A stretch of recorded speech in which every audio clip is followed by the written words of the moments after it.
Scocca l'ora del derby allo stadio Santa Barbara di Cefalù, di fronte il Lascari Cefalù di Claudio Grimaudo contro il Geraci di Mister Mirto, capolista indiscussa del girone B del campionato di promozione. Si gioca su un terreno di gioco che è riuscito a tenere botta nonostante le forti piogge dei giorni scorsi.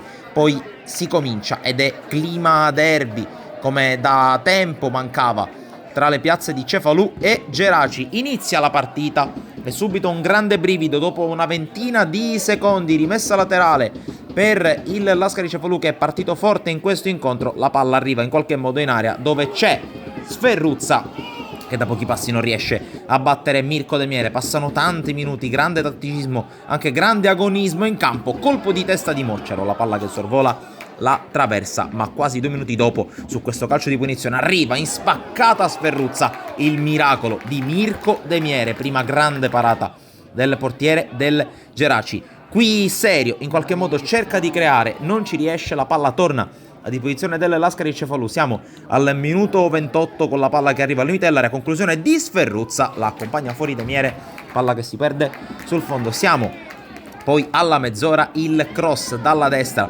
non esce bene De Miere questa volta, ci prova Moccero col primo colpo di testa, allontana la difesa della Geraci, poi in qualche modo si salva la capolista con la palla che si perde fuori anche dopo un fischio arbitrale. Qui la grande giocata di Marrone, siamo al minuto 34, palla messa in mezzo per la Mattina che colpisce il palo a fiducia completamente immobile, occasionissima subito per la capolista. Poi al minuto 37, altra rimessa laterale, questa volta da sinistra, viene steso Sferruzza, l'arbitro non ha dubbi, concede il calcio di rigore al minuto 38 per il Lascari Cefalù. La rincorsa da parte di Sferruzza che spiazza De Miere, segna l'1-0, va ad esultare davanti alla tribuna del Santa Barbara che è in tripudio per il vantaggio della squadra di Mister Grimaudo, che dunque sblocca la situazione, ma non è finita qui perché passano poco meno di 3 minuti. Altro fallo laterale, il leitmotiv di gran parte degli attacchi del Lascari Cefalù, con la palla che arriva in area dopo la spizzata dove c'è Moccero, la rovesciata di Moccero,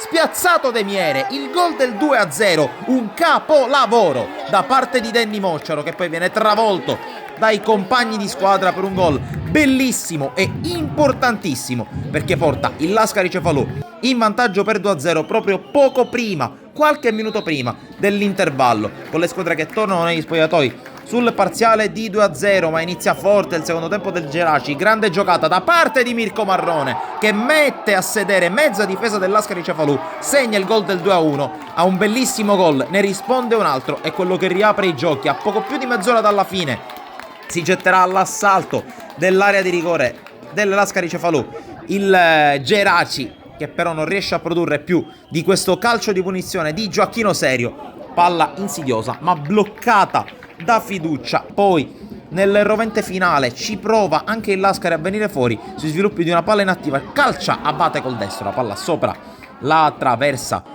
Poi un'azione improvvisa, estemporanea, con il colpo di testa di Keita appena entrato in campo, la palla che sorvola la traversa, ma nulla in confronto a quello che stiamo per vedere. Calcio di punizione per il Geraci, sul pallone come sempre Gioacchino Serio, la palla che spiove, smanacciata da fiducia, poi la volée da parte di Marrone, la palla che passa ma non trova lo specchio della porta.